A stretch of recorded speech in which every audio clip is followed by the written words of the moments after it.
livre s'appelle Transhumanisme, la méditation des chiens de paille. Que signifie le titre?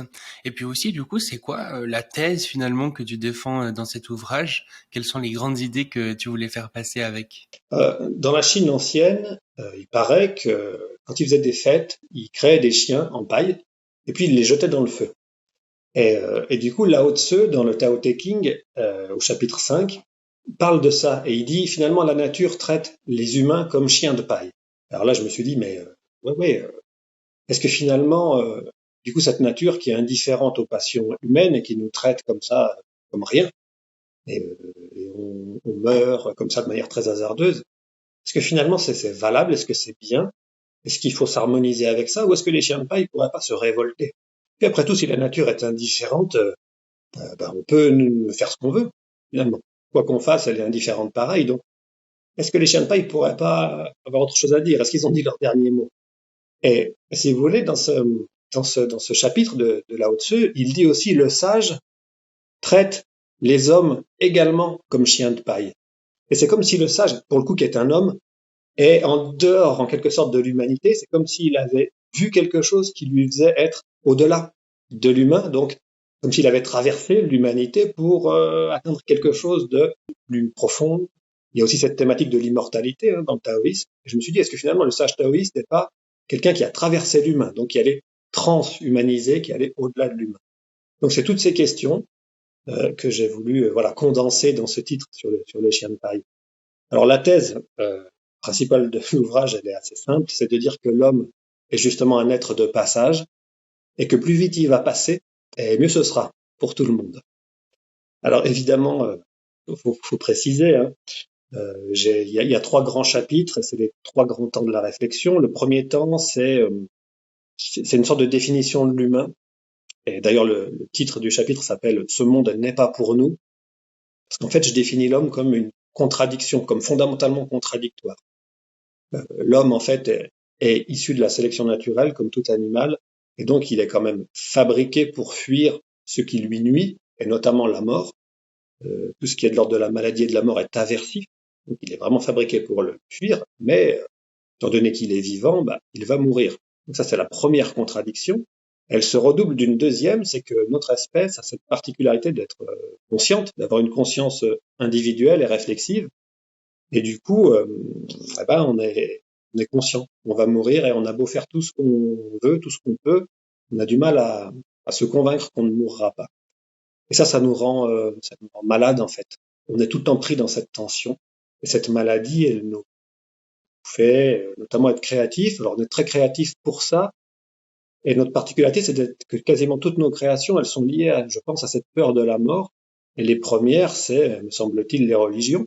C'est-à-dire que l'imaginaire religieux essaye de soulager cette contradiction et en nous disant soit on n'est pas vraiment vivant, donc on n'est pas mortel, on est déjà immortel parce qu'on a une âme, soit elle nous dit ok on meurt, mais en fait on a une mauvaise conscience, on n'a pas une bonne représentation de la conscience.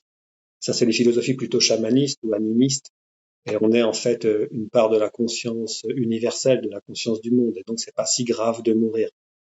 Donc voilà, l'homme, fondamentalement, dans ses premières créations imaginaires, se voit comme déjà autre chose qu'un homme, comme déjà plus qu'un homme.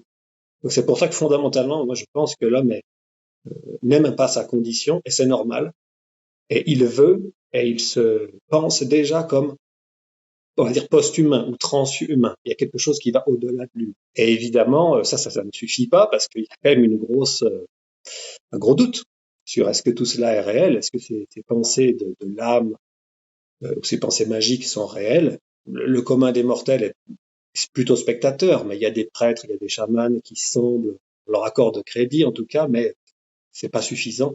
Et donc l'homme dès le début aussi invente la technique pour tenter d'aller mieux et de fuir un peu cette condition. Ça c'est ce premier moment, on va dire c'est le moment de la douleur. Le deuxième chapitre, c'est que j'ai appelé Nous ne méritons pas de continuer, c'est de dire en fait, ça rejoint la question de l'amélioration morale pour les transhumanistes, c'est de dire qu'étant donné qu'on a cette contradiction et qu'on est fabriqué par la sélection naturelle pour survivre, eh bien on a quand même beaucoup de contraintes justement qui nous pousse à la dominance, qui nous pousse à la concurrence, qui nous pousse à favoriser notre personne et notre groupe. Et ça nous conduit à une série d'échecs.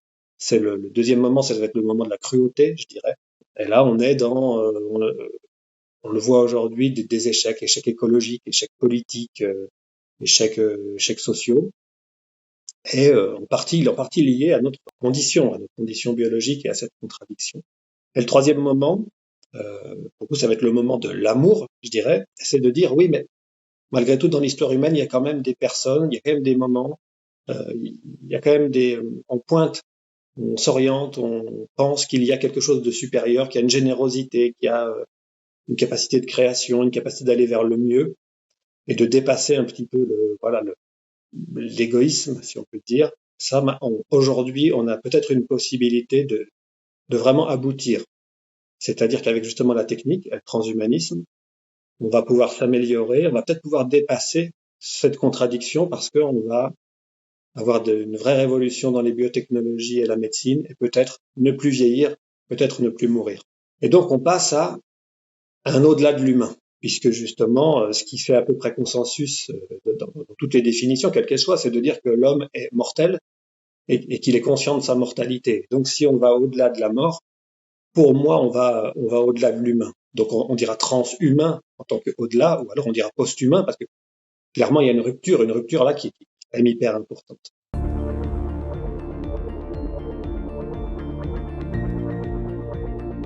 Le podcast Humain demain.